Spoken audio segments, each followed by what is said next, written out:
ababyeyi ni umugore n'umugabo. Dore iyo umugore atishimye, urugo narwo ntirwishima, ruba ari umwijima gusa. Niyo umugabo atameze neza, urugo ruba rusa naho rwabaye umwijima.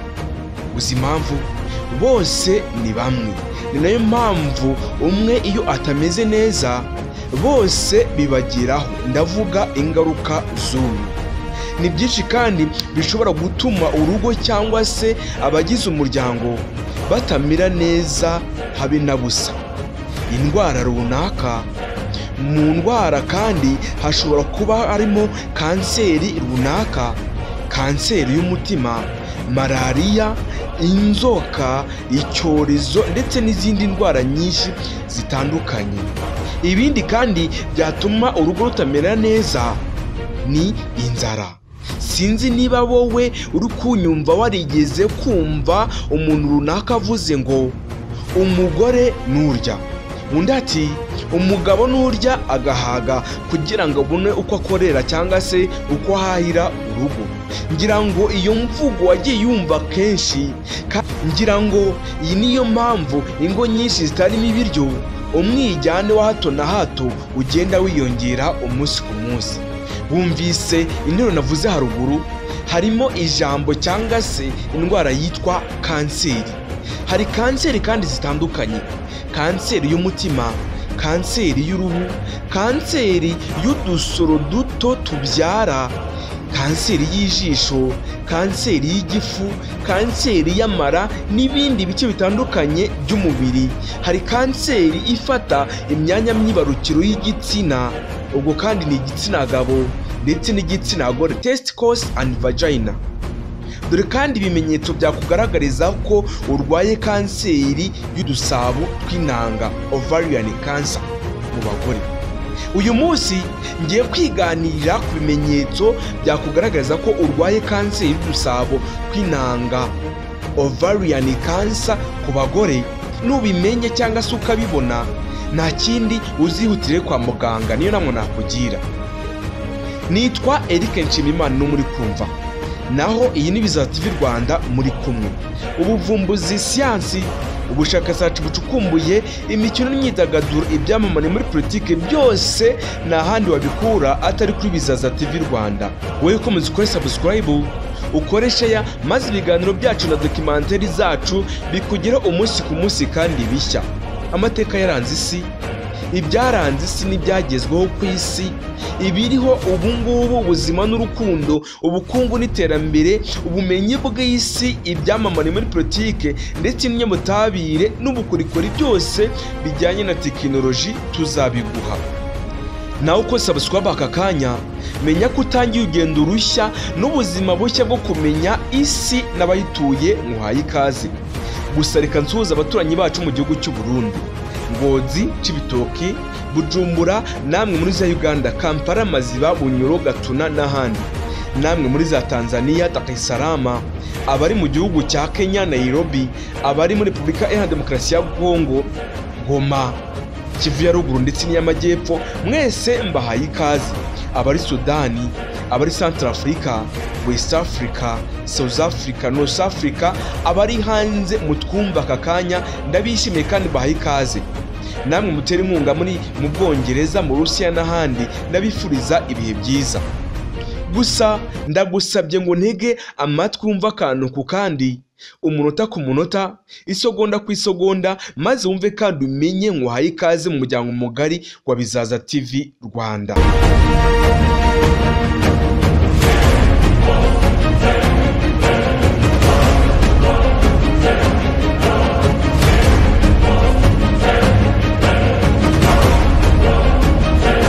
Abahanga bakuru ubushakashatsi bwimbitse ku ndwara ya kanseri, burya basanga kanseri ari ikintu kigari cyane kurusha uko abantu benshi babyumva ubu ngubu. Ese wowe wumva kanseri iyo ari yo yose kugeza ku ruhe rwego, cyangwa se iyo wumvishe ijambo kanseri wumva iki? Utwandikiye muri komenti. Abenshi bumva ko kanseri imwe na rimwe ari akantu kaza ari nk'agahiri. Nibyo koko, wumva ku ruhu rwawe uri kokerwa, cyangwa se kumva hari agace kaje ku gutoki cyangwa se ku nda cyangwa se ku gice runaka, ukumva ari ibintu bisanzwe. Hari kanseri ibaho kandi ntiyimuke, hakabaho kanseri kandi iyo igeze ku mubiri irimuka, igenda iva ku gace kamwe ijya ku kandi, iva ku gace kamwe ijya ku kandi. Hari n'indi kanseri iyo ije ku gace kamwe ntihava. Uyu munsi rero tugiye kubaganiriza ku bimenyetso twakita nk'ibimenyetso mpuruza bishobora kukugaburira cyangwa se kukurabura niba uri umugore cyangwa se umukobwa ushobora kuba ufite kanseri y'udusabo tw'intanga runaka. Ibimenyetso kandi byagufasha kugana muganga akaba yavumbura ko ufite iyo kanseri ikiri ntoya cyane, bityo no kuyivura bikaba byarushaho koroha cyane. Ni nayo mpamvu kandi na leta y'u Rwanda ikomeza gushishikariza buri munyarwanda wese gushira imbaraga n'umuhate mu kwirinda kanseri iyo ari yo yose. Hari kandi n'umunsi mpuzamahanga wo kurwanya indwara za kanseri. OMS na World Health Organization, abadogiteri, abanyabuzima, abahanga mu bya siyanse bose bahora batwibutsa ibintu runaka byadufasha kumenya kanseri. Ubusanzwe kanseri y'udusabo tw'intangangore nta bimenyetso by'umwihariko igira, bityo ni nayo mpamvu abantu bakunda kutayimenya ikiri ntoya cyane ngo babe bayivuriza ku gihe. Bityo kandi ikaba ari imwe mu bikomereje kwibasira ubuzima bw'abagore. Ngibi rero ibimenyetso bishobora kuba byatuma wirukanya cyangwa se byaguhamagarira kugana muganga kugira ngo abe yamenya ikibazo mbere niba ari nayo kanseri agire icyo ayikoraho kare, uvurwe ikiri ntoya. Ufite ikaramu cyangwa se ikayi, andika ubwire.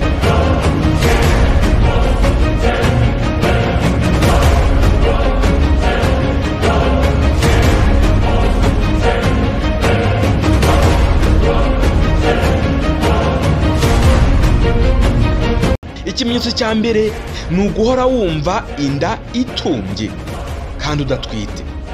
Guhora umugore cyangwa se umukobwa yumva inda itumbye nubwo yaba atariye burya cyangwa se atwite, burya si bizima. Ibi bikunze kubaho, yego, iyo wagize ibyo urya bikakorwa nabi, ariko se ibi kuki bishobora kuba buri gihe runaka? Niba ibi bikubaho wasanga ari ikimenyetso mpuruza, gana muganga umusobanuro uko umerewe n'uko wiyumva. Buriya ari mu bashobora kuba bagufasha mbere y'uko ikibazo kigera iwa ndabaga. Ikimenyetso cya kabiri ni iki: guhora wumva ububabare mu kiziba cy'inda ndetse no mu itako. Abagore ibi akenshi bakunze kubyitiranya na ovulation. Oya, menya ko ovulation igira igihe cyayo kandi ibi akenshi bakunze kubyitiranya na ovulation. Oya, menya ko ovulation igira igihe cyayo kandi ibaho ikarangira ikagaruka nyuma. Ariko niba ububabare bwo mu nda yo hepfo bubaye bukakugumaho igihe kinini cyangwa se kirekire, wiguma gutekereza ko wenda ari imihango. Oya, gana muganga niwe ushobora kumenya nyirizina n'iki kirimo kukurya cyangwa se n'iki gutuma uhora ugira ububabare mu nda yo hasi. Ikindi kimenyetso cya gatatu ugomba kumenya: kubura ubushake bwo kurya cyangwa se naho warya ukumva uhise uhaga. Ushobora kubona ugenda utakaza ubushake bwo kurya cyangwa se n'ibyo uriye bikagutindamo cyane, cyangwa se wajya duke ukabona uhise wuzura. Ibi bishobora kuba biganisha ku kibazo waba ufite mu rwungano ngogozi, ariko ntiwirengagize ko byaba bivuga ko wenda waba ufite kanseri, cyane cyane kanseri y'udusabo tw'intangangore. Dukira ikimenyetso mpuruza ugomba kumenya: kugira ubushake bukabije bwo kwihagarika buri kanya. Abantu bazwiho kugira ubushake bwo gushaka kwihagarika hafi ya buri kanya ni abantu bakunze kuba babana n'ikibazo cya diyabete.